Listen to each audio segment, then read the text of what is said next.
তো বন্ধুরা আসসালামু আলাইকুম, কেমন আছেন? আশা করি ভালো থাকবেন, সুস্থ থাকবেন। আমি আপনাদের দয়া ভালো আছি। প্রায় ১.৫ মাস পরে আমি ভিডিও ছাড়লাম। আজকের ভিডিওটার মেন টপিকের দিকে এখন চলে যাই।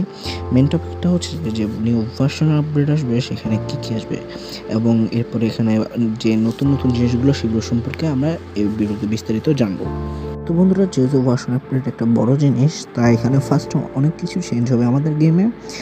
তো তার মধ্যে সর্বপ্রথম যেটা আমি বলতে পারি যে চেঞ্জ হবে, সেটা হচ্ছে যে আমাদের যে সেটিং আছে গেমের, সেখানে একটা অপশন আসবে, সেটা হচ্ছে এডিটের, যেখানে যে আমরা প্লেয়ারদের বিভিন্ন জাস্ট এডিট করতে পারবো। যেমন এক্সাম্পল হিসেবে এটাই দেখে নেন, যেমন ডিএলএসে করা যায় লাল, নীল, হলুদ, সবুজ, প্রায় এরকম করতে পারবো। তাছাড়াও আমরা যেরকম 777 মিলিয়ন যখন আমরা প্লে স্টোরে ইউজার ডাউনলোড হয়েছিল, তখন যেরকম পাইছি সেরকম 888 ক্ষেত্রেও পাবো।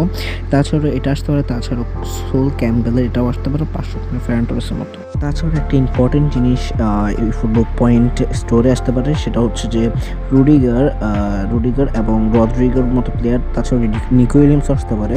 তো বন্ধুরা, আজকের ভিডিওটা এই পর্যন্ত ছিল। আল্লাহ হাফেজ, বাই বাই, দেখা হবে পরের ভিডিওতে।